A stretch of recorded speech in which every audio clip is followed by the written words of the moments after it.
Muito bem. Bom, aqui a gente já teve alguns números, algumas referências, mas com certeza a Daniela Martins, que vai ser a nossa coordenadora na próxima mesa, diretora aqui da Conex Brasil Digital, vai trazer nesse debate mais alguns elementos para a gente explorar com a nossa mesa de convidados, que está riquíssima. Então, vamos começar convidando a secretária especial de Produtividade e Competitividade no Ministério da Economia, Daniela Marques, para vir ao palco. Daniela, agradeço a sua presença, obrigado pela participação.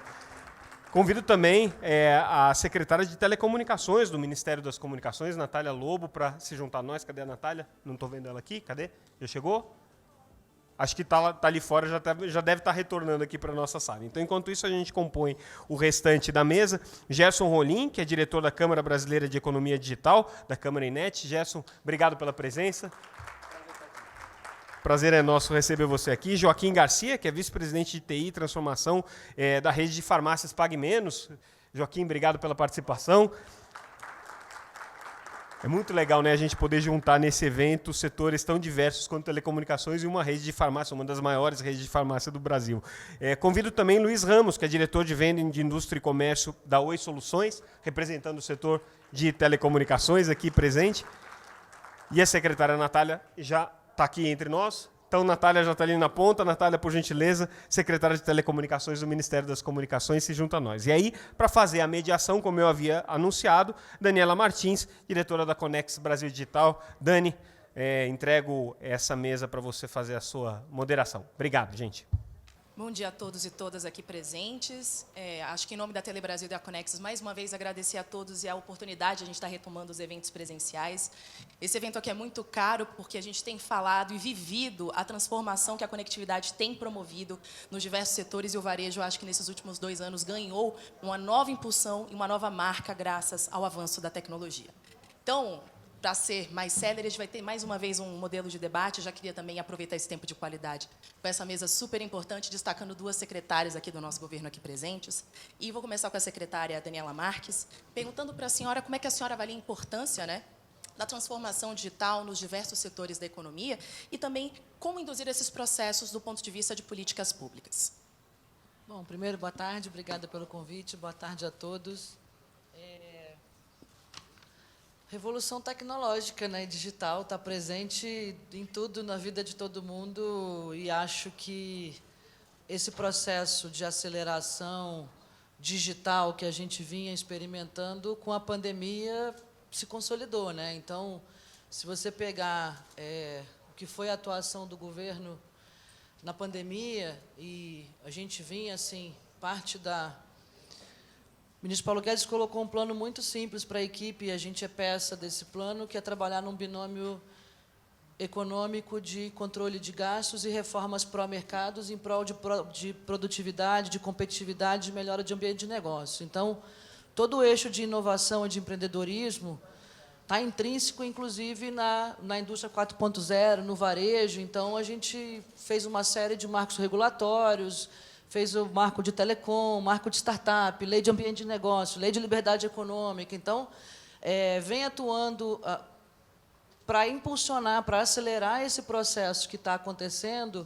E a pandemia, ela foi um aprendizado para todo mundo nesse sentido, onde aqui você fala, o varejo se saiu muito bem, o varejo porque migrou e acelerou essa migração digital. E, no caso do governo, a gente deu assistência para 68 milhões de brasileiros, e se não fosse o fato do Brasil ter se tornado um governo digital, e isso ter sido um mantra para a gente desde o início, se você pegar a plataforma GovBR, ela tinha menos de 1 milhão de usuários quando a gente assumiu o governo, e teve um marco que instalou. Então, hoje estamos falando de mais de 3 mil serviços bancários, 3 mil serviços digitalizados, todo mundo usa. A gente está com... o governo, né, e a relação do Estado com o cidadão, o Luiz Felipe estava aqui, participou do projeto, no celular, como você tem relação com o seu banco, como você tem relação com o seu varejista, e agora vai ter relação com o seu médico. Então, a gente está numa abordagem muito holística, foi isso que permitiu que a gente desse assistência para 68 milhões de brasileiros. Do ponto de vista de governo, o Brasil é o 7º governo mais digital do mundo, e o 1º governo mais digital das Américas. A gente está na frente dos Estados Unidos e do Canadá. do ponto de vista de governo digital, e isso nos orgulha muito, né? Então, assistir 68 milhões de brasileiros, sendo que mais de 30 milhões foram bancarizados durante a pandemia e passaram a se inserir nesse mundo digital. São bancarizados e possivelmente são consumidores, milhares de pessoas, 4 milhões de empresas, micro e pequenas empresas foram abertas, então são muitas frentes, né? E a gente tem atuado para induzir esse processo, para desburocratizar, dar segurança jurídica e, principalmente, ter programas como é o Inova Hub para incentivar. Então, eu acho que é um momento muito favorável, é um processo evolutivo, né? Uma agenda que não vai acabar nunca, todo dia está se transformando, e a gente tem atuado de forma muito presente nesse processo. Perfeito, secretária. Acho que é importante até conectar isso com a próxima pergunta aqui para a secretária Natália, que vai muito ao encontro desse poder catalisador, né, da agenda de conectividade para o Brasil e também para os outros setores de negócio. Então, já vou aqui, Natália, fazer essa pergunta aqui para você. Quais são os próximos passos da agenda de conectividade e onde o governo e a senhora também enxergam uma necessidade de ainda atuação mais efetiva? Com o leilão do 5G, conseguimos dar um grande passo aí em relação à conectividade, e vai chegar, além do 5G, nas capitais, já agora em julho desse ano, teremos em várias, todas as capitais terão, e todas as sedes municipais, até temos um cronograma aí até 2029, para atender todos os municípios, as sedes municipais, mas também indo com 4G e a fibra ótica, onde a gente não tinha ainda, localidades, povoados. Então, a intenção é realmente fazer uma inclusão digital nesse momento e chegar a esses brasileiros que ainda não tinham o acesso à conectividade. E também, nesse sentido, essa inclusão digital, né, ela vai movimentar muito o comércio em relação a trazer para uma nova demanda, né, dentro do comércio eletrônico, pessoas que ainda não tinham acesso a todos os benefícios e todas as soluções, acesso a todas as soluções que o e-commerce permite. E a gente viu aí uma grande transformação dos brasileiros, né, na pandemia, e do setor também varejista de comércio, em se transformar no que foi necessário com a internet, com a conectividade, para chegar mais próximo aos seus clientes. E eu acredito que, daqui para frente, com o 5G, que você não vai ser só uma ultra banda larga, né? Não é só mais um G aos 4Gs aí. Você vai sair de uma conectividade que era simplesmente de uma banda larga para você conseguir fazer uma internet massiva, né, com vários dispositivos integrados, otimização de armazéns, de estoque, e conseguir chegar ao seu consumidor final de uma forma mais inteligente, né, perfilizada, com o que ele realmente quer.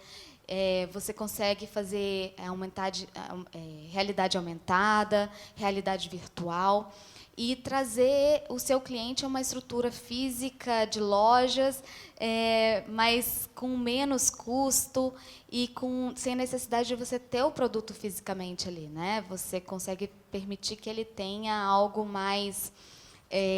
consegue experimentar, trazer experiências para ele, mesmo de longe. Então, essa transformação, essa conectividade, chegar em todos os lugares do país, a todos os brasileiros, é de extrema importância também para o setor varejista. Perfeito, secretária. Eu acho que a fala, tanto sua quanto da Daniela, vieram ao encontro, por exemplo, de como um setor conecta o outro e, inclusive, como as pastas conectam-se umas às outras e promovem novos negócios. Durante a pandemia, né, o setor de telecomunicações promoveu, por exemplo, o acesso ao auxílio emergencial pelos aplicativos, e foi esse tipo de benefício promovido pelo governo, permitido pela conectividade, que gerou também um melhor desempenho econômico durante esse período. Então, vou conversar agora com o Joaquim. E aí, Joaquim, você talvez na ponta, né, falando por uma rede de farmácias, entender como é que foi passar por esse processo de pandemia e quais são os impactos nas ações de transformação digital que você enxerga na sua cadeia. Alô? Bom dia. Boa tarde já. Tudo bom, pessoal? Então, primeiro, deixa eu apresentar quem é a Pague Menos aqui nesse evento. Obrigado pelo convite, Daniela, Samuel. A Pague Menos é uma rede de farmácias que está presente em todos os estados da federação. Nós temos 1.165 lojas e estamos agora para crescer um pouco mais com a aquisição da Extra Farma, que também é conhecida de alguns de vocês aqui. Depende do processo que está ainda acontecendo na Superintendência Geral do CAD.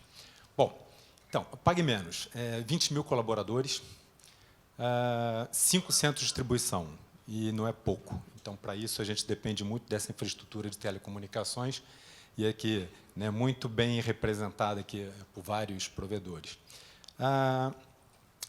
O impacto dessa transformação digital, né, por conta da pandemia, eu cito assim 2 pontos importantes para a gente, que é agilidade, o outro, essa palavra que a gente fala muito no varejo, que é a omnicanalidade, que daqui a pouco eu detalho um pouquinho mais.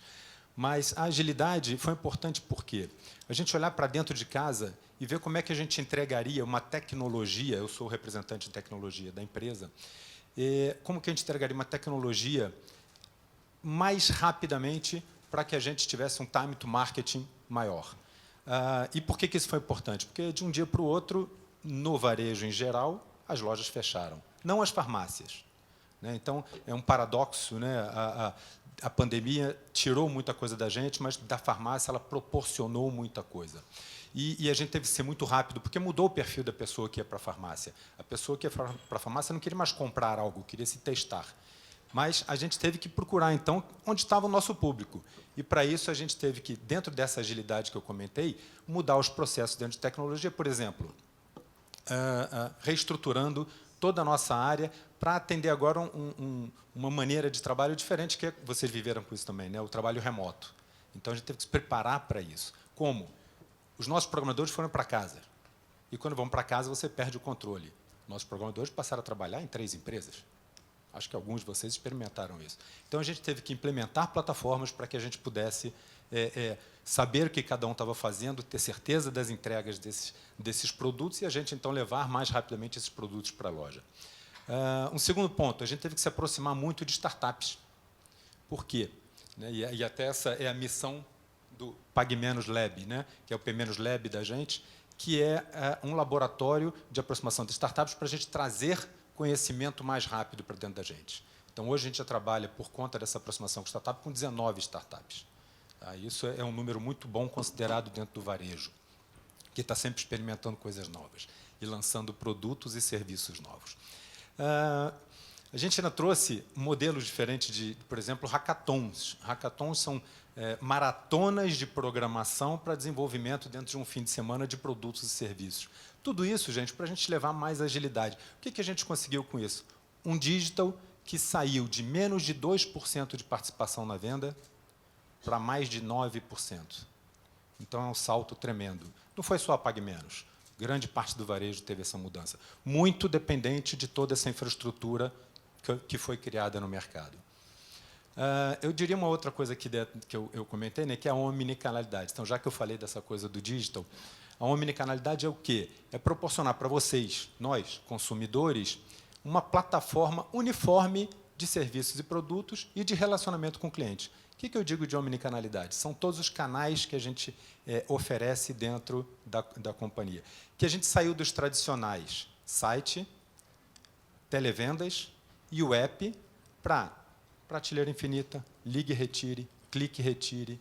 Então, a gente começou a desenvolver novos canais de relacionamento com vocês. Para quê? Para, primeiro, atender quem está em casa. E, segundo, quem vai à loja, ter a garantia de que não precisava ficar circulando de loja em loja para achar todos os seus produtos. Coisa mais chata que tem você entrar no varejo, ter uma lista de 5 itens, encontrar 2, 3, e deixar tudo, largar no balcão para procurar na loja seguinte o que você precisa. Então, a gente criou, por exemplo, prateleira infinita, que ao você encontrar 2, 3 produtos, você pega esses 3 produtos e já deixa pago ou não. Os outros 2 produtos a gente entrega na tua casa ou na farmácia mais próxima da tua casa. Então, isso tudo foi viabilizado por conta... Gente, foi acelerado. A gente já estava pensando tudo isso, mas foi muito acelerado por conta da pandemia. Que a gente teve que buscar, todos nós, né, dentro de casa. E isso tudo acelerado, de novo, pela questão das operadoras, da infraestrutura tecnológica, da organização do país em função dessa necessidade, né, tão bendita pelas nossas secretárias dos ministérios. Então, esse é um ponto, a gente pode depois desenvolver um pouco mais, mas é um pouco do que eu queria passar para vocês, de como que a gente se estruturou dentro dessa pandemia. Obrigado, Daniela. Eu que agradeço, e eu acho que a gente traz um início, talvez, do gancho para a gente conversar com o Gerson da Câmara Enet, talvez por esse olhar do varejo também, de uma forma também um pouco mais ampla também. Como é que, Gerson, você viu também pelo setor esse impacto, né, seja da pandemia, seja do maior investimento também na banda larga, na expansão da banda larga também no setor de varejo como um todo nesses últimos 2 anos? Bom, é muito bacana estar aqui com o Joaquim e ver que você sempre tem movimentos anticíclicos, né? Então, o varejo físico sofreu com a pandemia, porém, as farmácias foram bombadas, né? E a gente sempre tem que tomar muito cuidado com a morte pelo sucesso, né? Então, a gente tem que... o futuro é cada vez mais imponderável, mas a gente sempre tem que estar preparado para um estouro de demanda. E foi o que aconteceu no e-commerce. A Câmara Brasileira de Economia Digital, eu tenho ainda uma dificuldade de falar, porque eu estou há 15 anos lá e faz 2 anos que a gente mudou de nome. A gente era a Câmara Brasileira de Comércio Eletrônico, nós somos fundados em 2001, um pouco depois do início do comércio eletrônico no Brasil. A gente, mais ou menos, data em 98, o início das grandes operações, primeiras grandes operações online, né, Submarino, Magazine Luiza. E nos primeiros 15 anos do comércio eletrônico, a gente sempre se vangloriava de crescer a 2 dígitos ano após ano. Isso mudou um pouco. Entre 2015 e 2017, o e-commerce começou a crescer a 1 dígito, mas assim, 7%, 8%, 9% ao ano, só que a gente não conseguia mais falar, né, com orgulho, né, dos 2 dígitos de crescimento. E em 2020, houve um crescimento absurdo, um crescimento recorde, em cima de um faturamento multibilionário, né? O comércio eletrônico no Brasil cresceu 41% ao ano. E depois desse recorde absurdo, em 2021, nós crescemos 21%, 22%, né? Chegando a 161 bilhões de reais de faturamento, né? A gente viu os números aqui, a gente está próximo de 15% do faturamento do comércio como um todo, antes a gente estava entre 1%, 2%, 3%, e a gente sempre falava que existia uma oportunidade gigante de crescimento, porque os Estados Unidos, no comércio eletrônico, os Estados Unidos representava mais de 10% do comércio tradicional. Hoje a gente rompeu esse patamar. Mas, enfim, crescemos 21% em cima de um crescimento, em cima de um faturamento de quase 100 bilhões de reais. Hoje a gente fatura 161 bilhões de reais, e aí, dependendo da métrica que vocês usam, essa métrica ela leva em consideração apenas bens, né? A CNC fala, por exemplo, a Confederação Nacional do Comércio fala em um patamar de 300 bilhões de reais até o final de 2022, e aí, obviamente, também envolvendo serviços. A gente também não está falando de O2O, ou seja, né, de 99, iFood, Uber, enfim, a parte de online e offline. Então, efetivamente, a economia digital no Brasil é um gigante, né, que cresce hoje a uma velocidade absurda, né? Nós sempre fomos, até 2015, 2016, nós éramos metade do comércio eletrônico da América Latina, o faturamento, né? Hoje, nós somos pelo menos 1/3.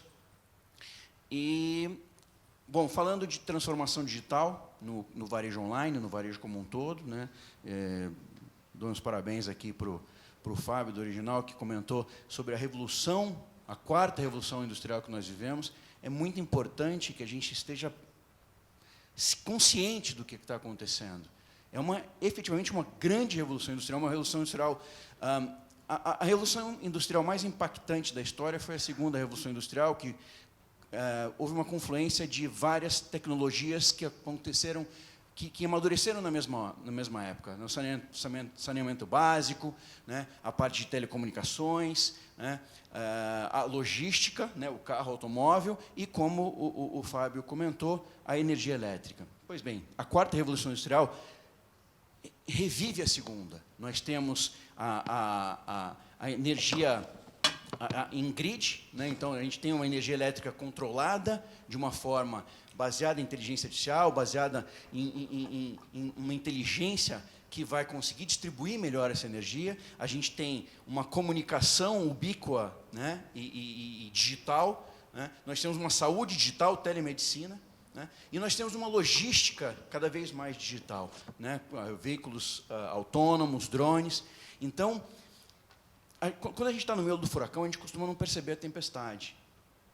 Mas é importantíssimo que a gente perceba a tempestade, porque é aí que o Brasil vai despontar, né?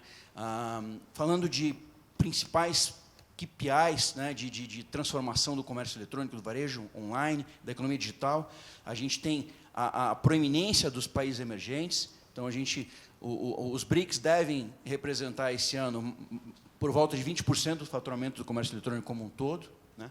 Nós temos o comércio transfronteiriço, e aí a gente, né, o cross-border, a gente vê a China uma superpotência, não apenas do comércio normal, no comércio tradicional, offline, mas no online. A gente vê nós compramos em lojas chinesas via internet, né? Isso sofreu um pouco com a valorização do dólar, mas é uma oportunidade para o Brasil também vender, principalmente para a América Latina. Então, quando a gente ouve falar de PIX transfronteiriço, né, PIX internacional, isso é maravilhoso, porque o PIX foi uma grande revolução, né? E se a gente consegue trazer essa ferramenta de venda, essa ferramenta financeira para o micro, pequeno e médio empreendedor, principalmente, poder exportar via internet, exportar de uma forma simplificada, de uma forma, né, que permita, de uma forma desburocratizada, de uma forma com menos tributos, de uma forma efetivamente mais simples, a gente efetivamente vai estar incluindo,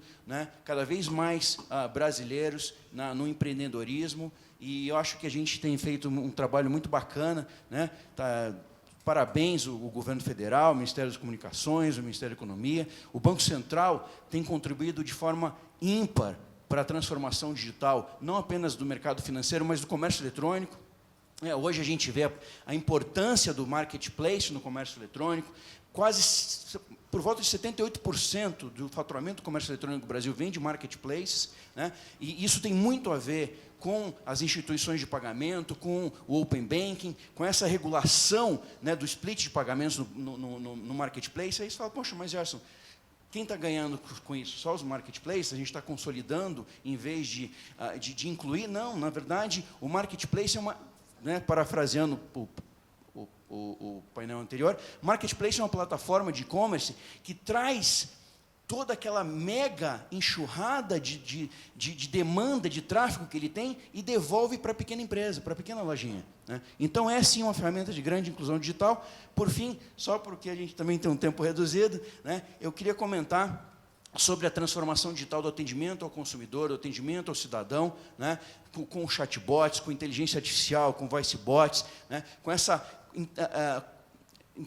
processamento de linguagem natural, com inteligência artificial conversacional, né.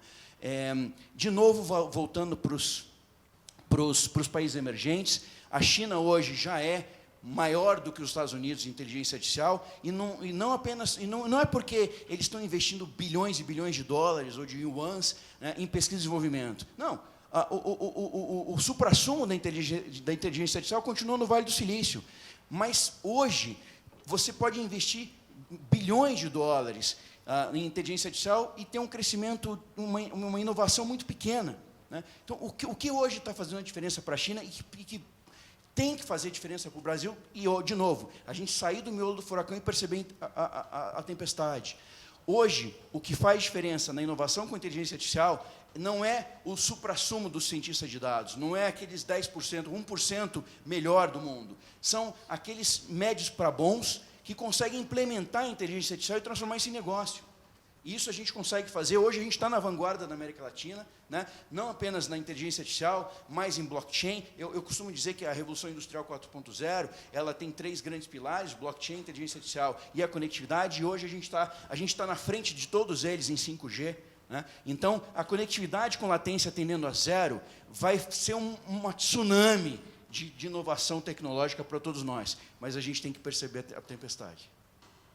Obrigada, Gerson. Acho que o interessante da gente ter ouvido tanto a sua fala quanto do Joaquim é que a gente atravessou um período desafiador, mas houve oportunidades. E a conectividade desenvolveu possibilidades e oportunidades, porque ele é uma infraestrutura catalisadora de desenvolvimento. E aí, Luiz, chegamos agora para falar das nossas operadoras. Então, queria agradecer, primeiramente, e como as empresas de telecomunicações, agora especialmente também a Oi, se organizaram, né, para atender o segmento do varejo nesse contexto digital, e agora com bastante insumo para você começar a sua fala. Obrigada. Bom, Dani, você sabe que o cliente sempre tem razão, né? Então, boa tarde a todos. Joaquim, é um prazer estar com você, participar aqui com todo mundo aqui desse painel. Bom, na verdade, antes de falar da transformação e como que as operadoras e como que a Oi se posiciona, né, para atender essa pujante mudança, né, da economia mundial, falar um pouco da própria mudança da nossa empresa, da Oi, né, que agora recentemente concluiu a venda da Oi Móvel, né? Mas também quando a gente olha, né, para o setor B2B que eu represento aqui, a Oi Soluções ela já foi, digamos, rebatizada, a nova marca Oi Soluções, ela é presente desde 2019, né, e ela, na verdade, o nome ele representa o nosso posicionamento, é um posicionamento que via que o mercado não queria mais somente telecomunicações, o mercado não queria somente TI, o mercado não queria segurança, é um mercado que tem uma demanda integrada de soluções, né, conectividade, segurança, TI. Hoje, praticamente, isso é indissociável, né? Você não consegue separar e definir bordas mesmo, né? Onde uma responsabilidade é de telecom, outra é de TI. Então, nessa transformação e com esse objetivo, né, de desenvolvimento de soluções, o nosso posicionamento é exatamente de sermos cada vez mais consultivos, entendendo as necessidades, as demandas específicas de cada cliente. A gente sabe que a gente está falando do varejo aqui, o varejo supermercadista, o varejo de eletroeletrônicos, o varejo farmacêutico, tem necessidades muito diferentes em função da localização geográfica, do público-alvo, do posicionamento. As demandas são diferentes, em função da cultura da empresa, as demandas são diferentes. Então, só entendendo o que cada varejo precisa, qual é o momento dessa empresa na transformação digital, é que a gente consegue desenhar, junto com os nossos parceiros e com os nossos especialistas, uma solução que atenda nessa plenitude. Tem um ponto interessante aqui, né? A gente ouviu muito bem aqui o Joaquim falando de omnicanalidade, né? O Gerson comentando aí sobre o e-commerce, né? De fato, né, são duas frentes, né, que transformaram, né, que já vinham se transformando, crescendo, e que a pandemia alavancou muito mais, né, sem dúvida, né, com demandas aí por capacidade elástica computacional, gestão através de IoT, da logística, né, por causa do e-commerce, na omnicanalidade, a experiência igual para o cliente, né, que é super importante, né, a disponibilidade, né, disponibilidade que é um marco do varejo, né, o varejo quando não está disponível você perdeu a venda, não vai recuperar mais, né. Mas tem outros pontos também para citar, acho que um deles é a experiência do cliente como um todo e o conhecimento desse cliente. Então, a transformação digital ela permite, cada vez mais com as ferramentas de Big Data, de Analytics, com ferramentas de IoT, com Wi-Fi dentro das lojas, com soluções de vídeo monitoramento, você consegue, de fato, capitalizar em função daquele cliente, como ele se comporta dentro do estabelecimento, e cruzar como ele se comporta nos outros canais. Então, entender, né, como falou o Carlos agora há pouco, né, você vai lá e paga com Pix o seu sorvete na praia, você paga água de coco na praia, o varejo tem que estar preparado para receber com Pix, com cartão, com dinheiro, enfim, da maneira que for, tem que estar preparado para receber o cliente e oferecer a melhor jornada em cima daquilo que ele escolher, do canal que ele escolher, ou seja, é uma complexidade onde cada indivíduo tem uma jornada diferente. Então, isso é muito complexo, isso gera uma infinidade de comportamentos, de dados, e somente com essas soluções de analíticas a gente consegue ajudar o varejo, né, a, de fato, a se conectar com o seu cliente final, entender mais do seu cliente final. Eu queria pegar um ponto também que a Natália comentou, né, que sobre universalização do acesso à internet. Né, isso não é um ponto só, né, do usuário residencial para acessar a plataforma, as ferramentas, o banco ou o e-commerce. Isso também é uma necessidade de muitos varejistas. Né, a gente sabe que ainda hoje o Brasil precisa de mais e mais investimento em fibra ótica para poder chegar com fibra em todas as 1.160, 1.460 e 560 logo mais, aí com Extra Farma. Então, é uma realidade. Né? O Brasil é um país muito grande, um país de contrastes, a gente precisa desse investimento contínuo, chegar com fibra ótica, inclusive para suportar o 5G. Né? Então, o 5G depende muito dessa expansão de fibra ótica também. Então, acho que, resumindo, acho que é isso. Perfeito, muito obrigada. Eu acho que a gente mostra isso, o setor de telecomunicações, mais do que isso, um setor de conectividade se atualizando diante desses novos cenários e como, né, privado e público caminhando juntos, a gente faz com que a roda econômica e também da sociedade consigam se desenvolver da melhor maneira. Vamos para a nossa segunda rodada de perguntas, então voltamos. Secretária Daniela, junto às perguntas com a senhora. Em quais setores a senhora enxerga maior potencial para o processo de transformação? Acho que a gente aqui tem uma pergunta que pode desenvolver bastante aqui, entender de onde vêm as próximas expectativas do governo. Eu acho assim, pegando uma síntese do que foi falado e no nosso tema, 5G e PIX conjugados, assim, e até eu estava assim, tirando todas as outras coisas que a gente fez e mais o combate à pandemia, né, e todos os marcos iguais, mas assim, quando você olha essas duas ferramentas conjugadas e pensando que o Brasil é um país continental e de consumo em massa, o legado que tem contratado, ele é, assim, acho imprevisível, é difícil pressupor. Eu não gostaria de ser, eu que sou de mercado financeiro, não gostaria de estar fazendo premissa, não, porque a gente não sabe o potencial transformacional disso. Acho que tem um impacto muito grande em empreendedorismo, né? Então, se você pega... Aonde tem mais impacto? Tem mais impacto, certamente, na indústria e no agronegócio. Eu fui no AgriShow semana passada, não sei quem teve a oportunidade de ir, mas o AgriShow virou uma feira tecnológica. Eu me senti no Innovation Week, porque é inacreditável o tamanho das máquinas fabricadas no Brasil, e aí tem óculos 3D, e aí a planta rega automático, aqui está verde, aqui tem terra, aqui tem múltipla semente, tudo robotizado. Então, assim, olhando para o Brasil como segurança energética e alimentar do mundo, num momento em que a gente tem um choque de oferta, e como a gente acelerou esse processo de inovação e se colocou numa posição muito satisfatória e muito bacana em relação ao mundo, né, assim, nesses últimos 4 anos, eu acho que são múltiplos impactos. Assim, vejo mais claro, assim, se pegar a dimensão e monetização disso na indústria e no agro, mas se você olha para o varejo,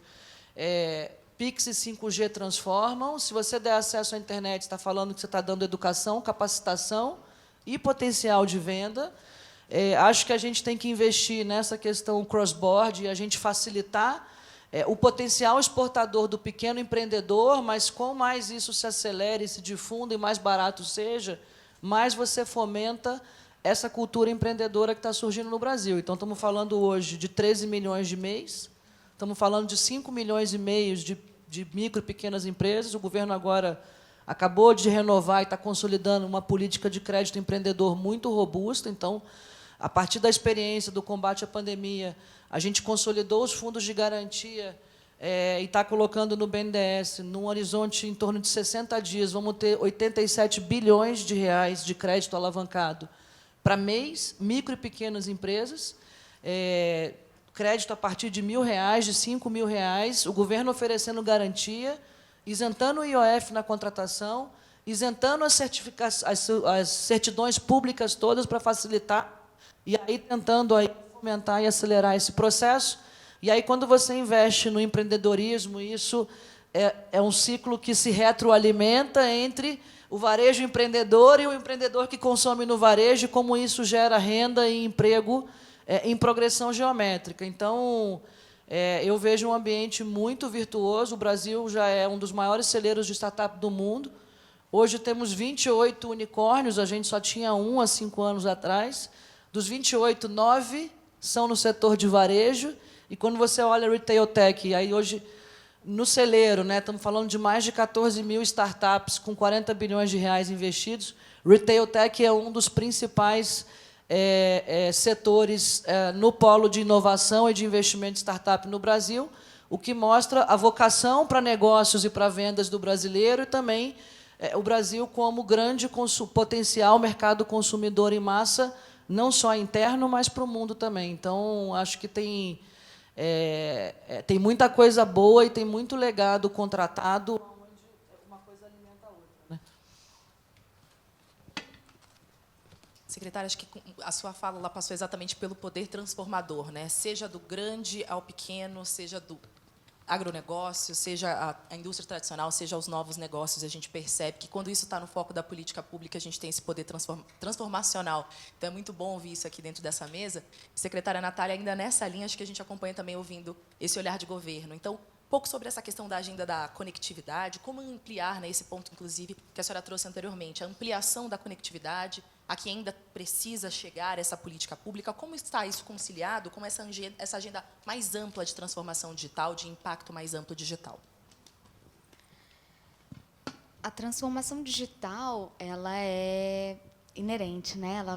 Ela vem a partir da adoção de cada um dentro da sua nova forma de fazer.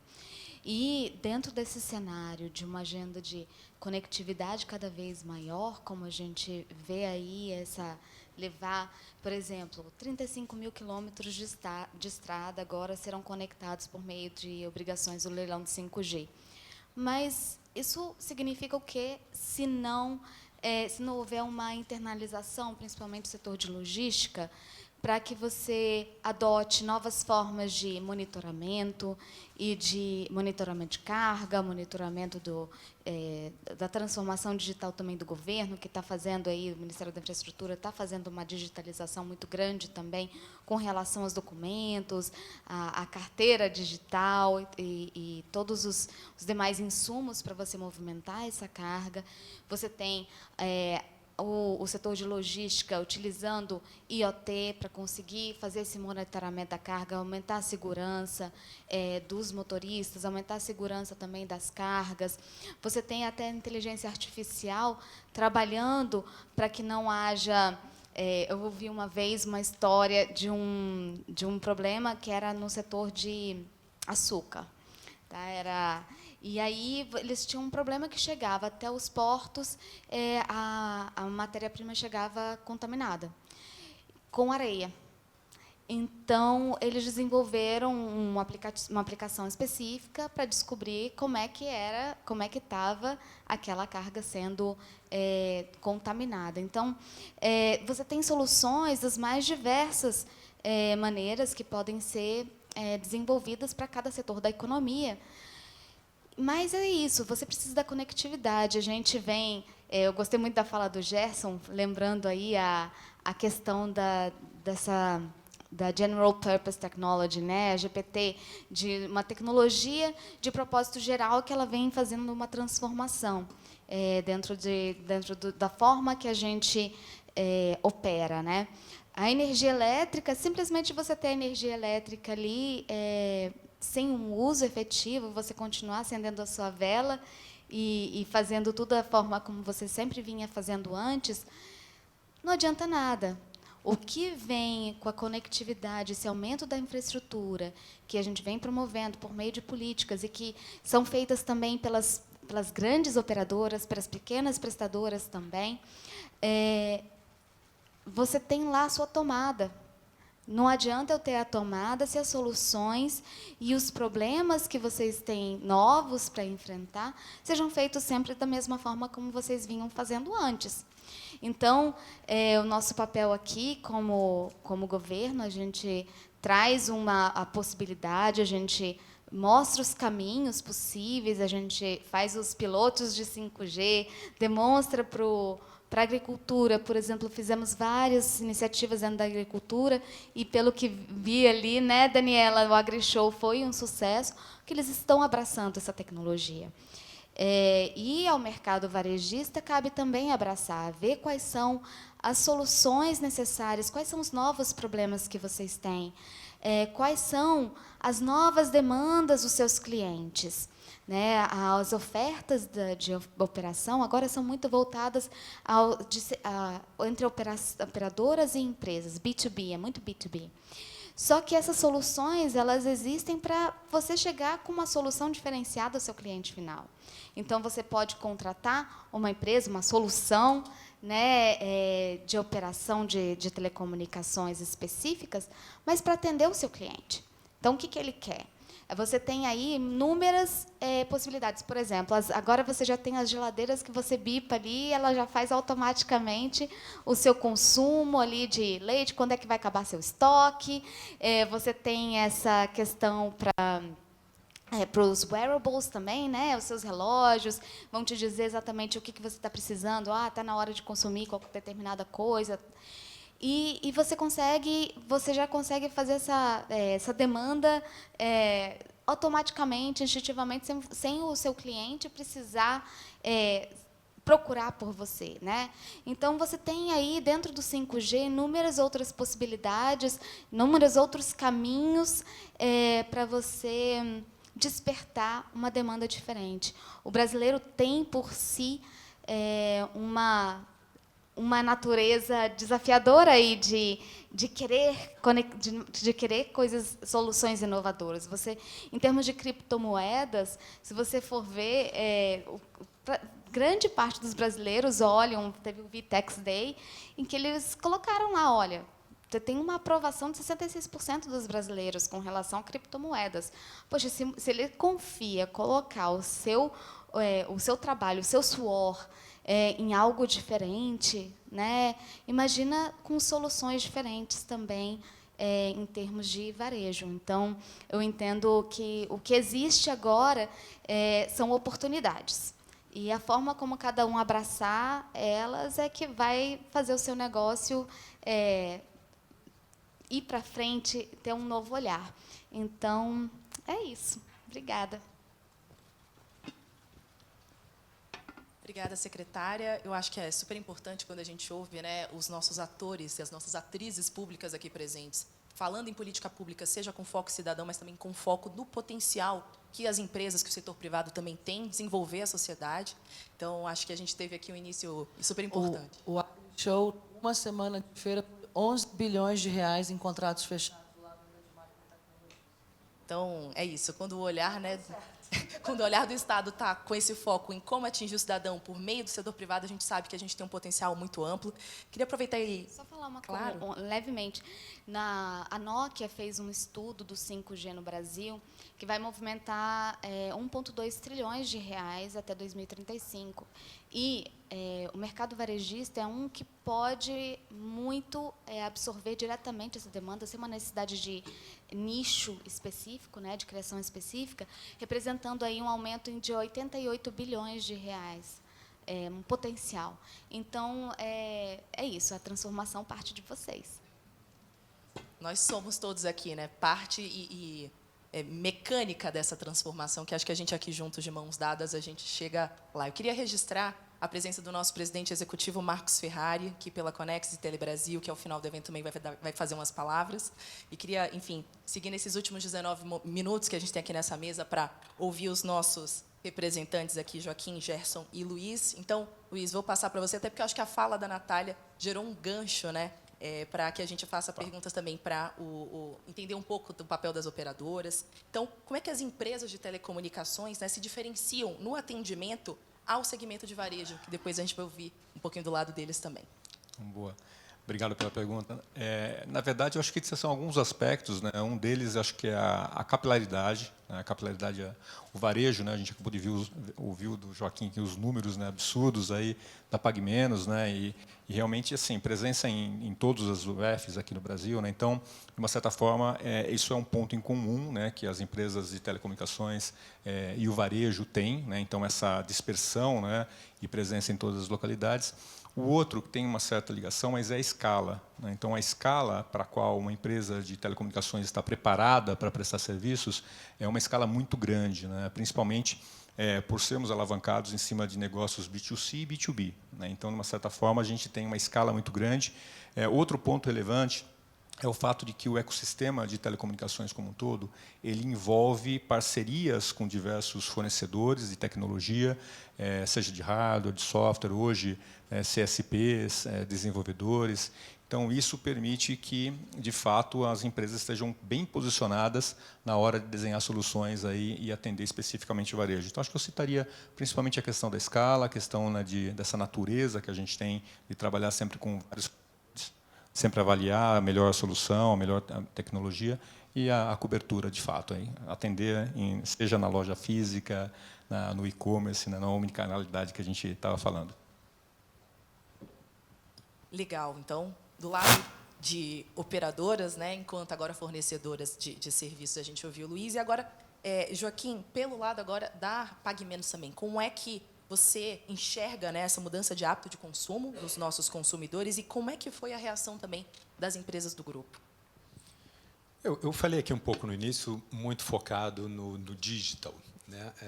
A gente não pode esquecer também que houve uma frequência muito grande nesse período da pandemia às lojas em busca de algumas coisas que eram relevantes naquele momento. Por exemplo, os testes de Covid, teste de gripe. Então, nós tivemos, basicamente, se não me engano, por baixo foram quase 15 milhões de testes que nós fizemos.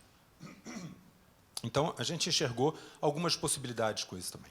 E aí, a conectividade, que foi tanto dita aqui por todos, né, e a capilaridade que o Luiz colocou, proporcionaram o que eu venho agora colocar, né? Nós, nessas 1.165 lojas, nós colocamos 850 clínicas lá dentro, porque a gente percebeu a necessidade do usuário, do nosso consumidor, do nosso cliente, do nosso paciente, de ter esses exames e diagnósticos mais à mão, mais próximo de casa, já que ele não gostaria de se locomover para algum posto de saúde, alguma clínica médica, alguma coisa. A gente tem que lembrar que a Pague Menos, ela prioritariamente, ela atende um público B2, C e D, né, o que a gente chama de uma classe média baixa.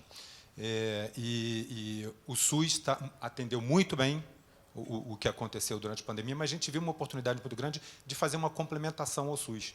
E eu acho que foi muito acertadamente com essas 850 clínicas, onde nós oferecemos, por exemplo, 35 tipos, mais ou menos 35 tipos de serviços. Então, desde um exame de Covid, um teste de gripe, um teste de Covid, um PSA.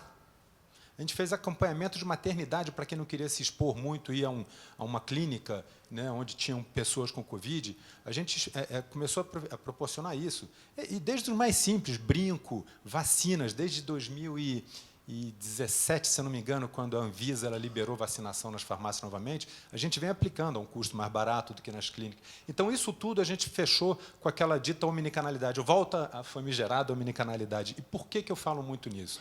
O Luiz também falou, o Gerson falou. O consumidor omnicanal, ele consome, acreditem, 6 vezes mais do que aquele cara que consome um canal só. O cara que consome 2 canais, lembra? Digital, televendas, web. Então, o cara que consome em 2 canais consome 2 vezes mais do que um canal. Então, a gente está em busca daquele cara que quer ser bem atendido em todos os canais. E, para isso, de novo, a plataforma tem que ser bastante estável. Então, nessas clínicas, para proporcionar essa omnicanalidade, a gente levou teleatendimento, Gerson falou isso, Luiz falou, né? Natália, Daniela, todos falaram. O teleatendimento veio para ficar durante a pandemia, o governo, sabiamente, né, liberou isso para a gente em fevereiro de 2019, se eu não me engano, e março, e vem até hoje. E foi agora estendido, porque viu-se a utilidade. Então, tudo isso é proporcional. Gente, imagina se a gente não tem um 5G, se a gente não tem um telefone na mão, se a gente não tem um link razoável no meio da Amazônia, como a gente tem loja, no meio do Amapá, que a gente tem que atravessar rio para levar produto, né, que a população ribeirinha, né, como a gente chama, ela tem que cruzar rio, gente, para formar. Imagina se não tem um 5G, se não tem uma Oi chegando lá, por exemplo. A Oi, por acaso, é o nosso grande parceiro, nosso maior parceiro em telecomunicação. Então, Luiz. Não coincidentemente estamos aqui, mas isso tudo alavancou muito essa questão de atuar em diversos canais. Então, assim, temos um tempo curto, eu tenho muito para falar, eu gosto de falar, mas, Gerson, eu vou deixar vocês aí também. Daniela. Vou pegar já o gancho até no Gerson, né? Entender um pouco de como é que, né, Gerson, você enxerga a evolução de serviços digitais, considerando aspectos como relações consumeristas, hoje a conectividade e os serviços digitais como centro na vida de muitas pessoas e ainda a limitação de acesso e renda também de brasileiros. Vamos lá. Também sou verborrágico, adoro falar. E sou um cara muito emotivo, muito emocional. Então, meu smartphone, meu smartwatch aqui, meu Apple Watch, estava dizendo que o meu batimento cardíaco estava alto. Estou emocionado. Mas eu peguei esse gancho para falar o seguinte: para onde a gente está indo, né? A gente está indo para a era da compra, do pagamento das coisas, né? Como foi falado no painel passado, né? E eu acho que inclusive foi o Fábio que comentou, né? A gente vai começar a entrar num contexto de e-commerce contextual, comércio contextual. Então, minha luz, a lâmpada da minha casa queimou, a lâmpada vai falar com a minha loja e vai pedir a substituição dela, né? A gente sempre tem aquela questão, né, de que, enfim, a geladeira vai fazer a gestão do nosso estoque, e isso ainda, né, a gente pensa que de repente a internet das coisas ela se resume a isso, e não aconteceu ainda, né? E aí a gente fala, poxa, então não existe internet das coisas, muito pelo contrário, né?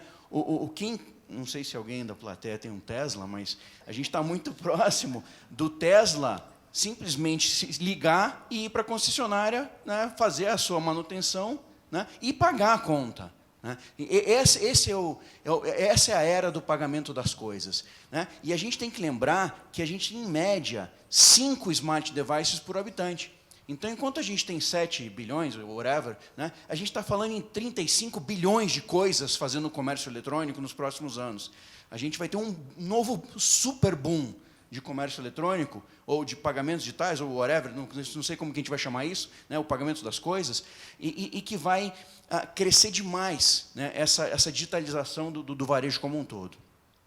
Aproveitando o gancho para falar um pouquinho também sobre metaverso, né, como foi comentado no painel passado, né, muitos de vocês não vão entender a piada, alguns não tinham nascido ainda, mas enfim, né, eu não acredito no metaverso esse do Zuckerberg, onde, né, a gente vai estar voando igual era no Second Life, né, então eu não acredito muito nesse conceito de metaverso, mas se a gente pensar que meta é além do universo, né, e eu acho que tanto a Daniela quanto a Natália falaram sobre metaverso, o que é efetivamente metaverso na entrelinha da fala delas. Pelo menos o metaverso de curto e médio prazo. O metaverso, né, aplicado ao comércio eletrônico, aplicado ao varejo, vai ser o início do blur, a gente vai começar a apagar a fronteira entre o virtual e o real, entre o online e o offline. E é muito mais ligado à realidade aumentada, à realidade virtual, mas a realidade virtual aplicada ao nosso dia a dia, do que você morar lá dentro. Claro, vai ter... Meu filho, eu brinco que ele compra roupinha todo dia, né? O carro dele tem que ser pintado do jogo, então, pai, eu quero comprar roupinha. Qualquer coisa, qualquer virtual good, ele já sabe que eu chamo de roupinha, e eu gasto uma fortuna com a tal da roupinha. Mas, tirando essa questão, a Gucci, ano passado, lançou uma coleção que chamava Gucci 25, Gucci 50, o Gucci 5, alguma coisa do gênero, né? Acho que era Gucci 50 ou Gucci 5. Era uma linha de sapatos, né, de tênis que custam R$50, começam custando R$50. A Gucci vende tênis a $1.000, né? Mas assim, é só um virtual good. Você compra para tirar uma foto na rede social, calçado de Gucci, ou para você ir no joguinho, enfim, usando um tênis Gucci, a míseros R$50. Existe isso, mas para mim o metaverso é aquele onde você vai vestir o óculos, onde você vai vestir o wearable e você vai experimentar o produto, experimentar o serviço antes de fazer a compra, sem a necessidade de estar na loja online. Onde o teu relógio vai falar que o teu batimento cardíaco está alto e você tem que tomar o teu remedinho para diminuir a tua pressão, né? Onde o contexto de internet das coisas vai transformar o varejo em recorrente e não apenas em transacional, como foi falado no painel passado, né? Hoje a nossa relação com o varejo é uma relação muito transacional. Eu tenho a necessidade de comprar uma coisa, eu vou e compro. Mas com a internet das coisas, com o pagamento das coisas, você vai começar a ser um frequent buyer, um comprador frequente, porque você vai ser mais antenado com as tuas necessidades do que você já era, né? Por exemplo, a tua luz vai pedir para ser substituída, às vezes queima uma dicróica no teto e fica um ano queimada. né? Porque você tem mais 2 ou 3, enfim, a iluminação não foi tão afetada assim. Mas na hora que a dicróica queimar, ou a LED, né, queimar, e ela pedir a reparação, pedir a troca, isso vai acontecer apesar de você querer ou não, ou apesar de você ter percebido ou não que ela foi queimada. Então, eu acho que a gente está migrando para esse momento onde a gente vai ter experimentação remota, mas uma experimentação muito vívida, né? Inclusive de cheiro, de sabor, né? De sensação. Né? Provadores digitais, isso já é uma realidade, provar roupa ou sapato, enfim, antes de comprar virtualmente. Né? E só para não perder o gancho, né, e não deixar de fechar com o artista principal do dia, que é o Pix, né, e também lembrando, né, a fala do imponderável, né, assim que o Pix foi lançado, a gente tinha uma certeza no comércio eletrônico, ele vai matar o boleto. Só que não. Né? O boleto está muito bem, obrigado, continua sendo o segundo maior meio de pagamento no comércio eletrônico, por volta de 17%, dependendo do segmento. Ele é amado e odiado, porque é o segundo maior meio de pagamento, mas também ele tem 50% de drop-off. Né? Eu emito o boleto, aí eu passo na frente da farmácia, pô, eu tenho que comprar aquele remédio. Eu passo na padaria, pô, eu não comprei ainda os leite e o pão de amanhã. Quer saber? Não preciso fazer essa compra. Então, o boleto, ele faz você perder, né, o momento da verdade, a compra por impulso. Mas, dependendo do segmento, em média, ele representa 17%. Agora, o Pix arrebentou o cartão de débito no comércio eletrônico. Né? Hoje, o Pix representa entre 2% e 3% do comércio eletrônico como um todo. Pô, o Pix tem 2 anos de implementação, gente. Né? Só que, vejam, o primeiro meio de pagamento é o cartão de crédito, o segundo é o boleto, o terceiro é o consignado. Todos os outros meios de pagamento juntos representam 11%, e o Pix já representa quase 3%. Né? Imagina o que vai acontecer com o cartão de crédito no comércio eletrônico quando o Pix garantido, né, o Pix parcelado, virar uma coqueluche, assim como o Pix hoje instantâneo, o pagamento instantâneo é. Então, se preparem, que o boleto vai continuar existindo, mas outros meios de pagamento vão sofrer um pouquinho com a entrada do Pix no comércio eletrônico. Gerson, a gente aqui vai fazer a nossa rodada de despedida, 1 minutinho de fala para cada um, para fazer uma palavra final. Então, secretária Daniela, queria começar assim como começamos, para um encerramento. Obrigada, Dani. Queria deixar uma última mensagem aqui. A gente está em termos de política pública, eu acho que o gargalo vai ser capacitação e educação. Né? Então, a gente tem que estar preparado para capacitar. Vai faltar programador no Brasil nesse futuro que a gente está falando. E aí, queria deixar uma mensagem que eu estou liderando. O Ministério da Economia lançou um programa de empreendedorismo feminino recentemente, uma estratégia nacional de empreendedorismo feminino, e eu me sinto representando uma pauta 80 anos atrasada. Ao mesmo tempo que eu senti, na minha história, tanto pessoal quanto profissional, as dores das mulheres para estar onde eu estou, eu acho essa pauta de 80 anos atrasada, porque se a gente está na era do conhecimento não tem a ver com gênero, tem a ver com vocação. Né? Então, eu acho que essa jornada passa as mulheres acreditarem que elas podem ir lá e fazer. Ainda tem poucas mulheres inovadoras, então, nas startups ainda é um polo bastante masculino, e passa pela conscientização e a mudança de comportamento dos homens. E acho que a transformação digital deveria fazer, e a era do conhecimento, que a gente acelerasse rápido esse processo, porque tem muito mais a ver com gênero, com vocação e conhecimento, e quando você está exercendo a sua vocação e o seu propósito, você vai fazer bem feito, e isso não tem a ver com cor de pele, nem ser homem, ou ser mulher, ou com quem dorme ou deixa de dormir. Então, queria deixar essa semente. Então, está lá no .gov.br/Brasil para elas. Tem um chamamento público para todas as empresas privadas que queiram contribuir com ideias ou produtos na Estratégia Nacional de Empreendedorismo Feminino, principalmente na progressão de mulheres que estão nos programas de Auxílio Brasil e assistenciais do governo, para que elas tenham independência financeira. Obrigada. Obrigada e parabéns, secretária. Secretária Natália. Gostaria de agradecer o convite. Foi bem interessante aqui ouvir vocês todos. E o que eu tenho a deixar aqui é muito de que o Ministério das Comunicações ele é parceiro, tá, nessas iniciativas de fazer essa transformação digital e de mostrar quais são as possibilidades que existem para os mais diversos setores. Então, as portas estão sempre abertas e estamos aí para ajudar a fomentar essa transformação digital, deixando aí a tomada para vocês, para que vocês usem ela para elaborar sua lâmpada, seu liquidificador, sua torneira. Então, desejo boa sorte a todos. Obrigada, secretária, também. Muito parabéns pelo trabalho. Luiz, deixar também o seu momentinho de falas finais. Bom, quero agradecer a oportunidade, né, de apresentar também a Nova Oi, estar aqui do lado, né, de todos vocês, né, e ter um depoimento, né, do Joaquim, você viu que está me ajudando o tempo todo aqui.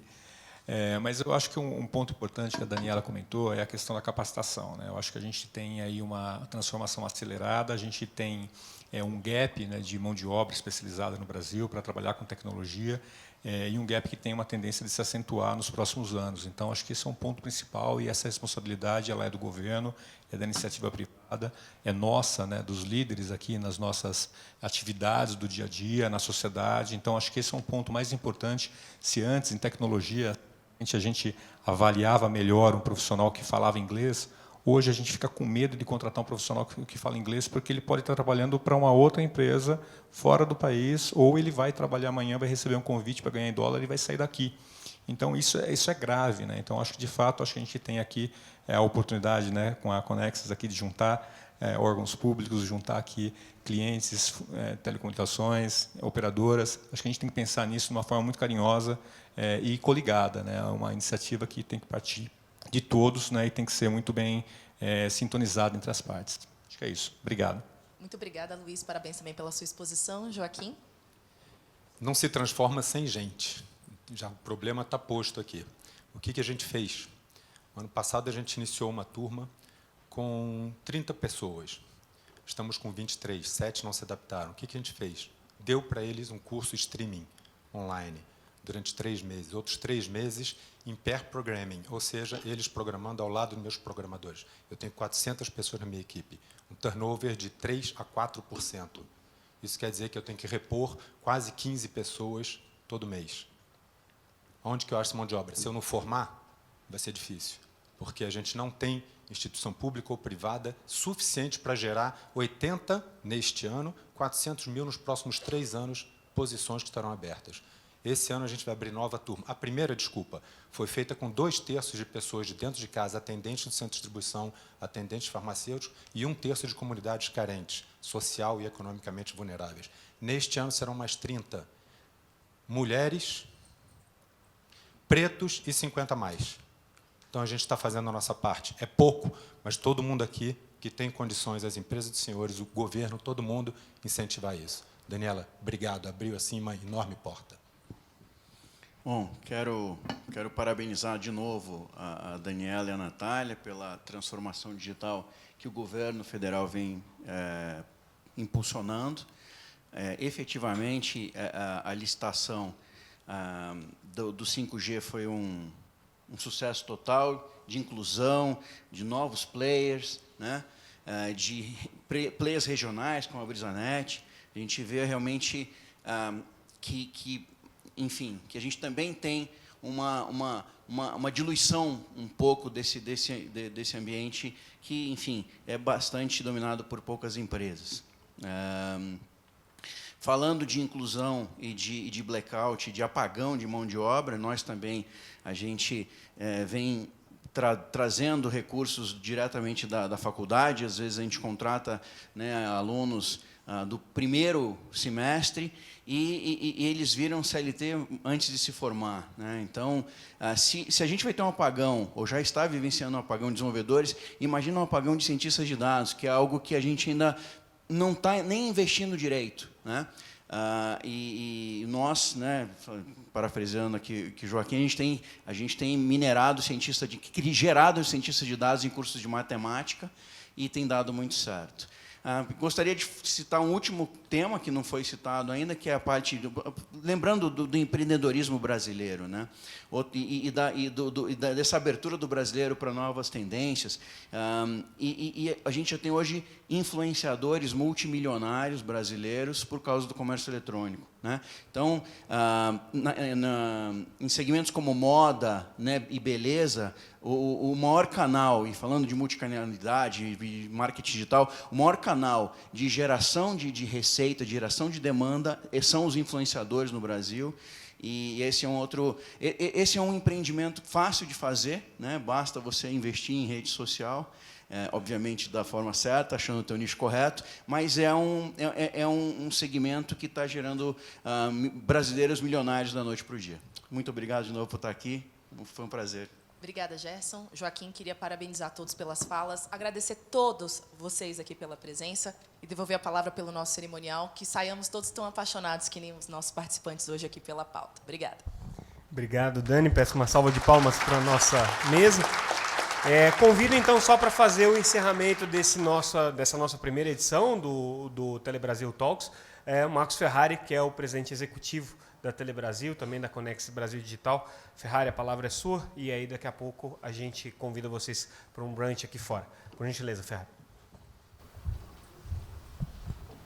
Bom, gente, boa tarde a todas e a todos. Cumprimentar aqui a mesa que fez uma excelente discussão sobre um tema que é super importante. Bom, quem me conhece sabe que eu sou muito fiel aos horários, então não vou falar rápido aqui, é só para a gente terminar mesmo no horário. Como eu não falei no início, queria aproveitar a oportunidade de falar no final, agradecer a participação de todos vocês, porque quando a gente tem uma ideia e vê a ideia sendo realizada, concretizada, é muito bom. Ano passado, na verdade, eu levei isso para a equipe. Nós fizemos 2 encontros muito bons nos últimos 2 anos, o Painel Telebrasil Summit, que vai ser dia 28 e 29 de junho, que já fica o convite para todos participarem. E eu tive a ideia, vamos fazer os encontros satélites para discutir temas específicos e convidar outros setores para conversar conosco, já que nós somos a base da transformação digital da economia do futuro, por que não fazer esse encontro para dialogar com outros setores? E aí, a equipe falou, Ferrari, mas será que a gente vai conseguir fazer isso? Está aqui. Conseguimos fazer, eu acho que a inovação é isso, sempre que tem 2 caminhos para eu ir, o mais fácil, o mais difícil, eu sempre escolho o mais difícil, que é onde eu aprendo. Né? O fácil, você estende a mão e pega a maçã. Não, quer plantar a árvore, ver ela crescer, cuidar, e aí colher o fruto, que aí eu vou aprender realmente de fato. Então, fica aí meu agradecimento a todas e a todos, e queria vê-los novamente no dia 28 e 29 de junho, aqui nesse mesmo local, para o Painel Telebrasil Summit. Muito obrigado a todos e a todas. Um abraço.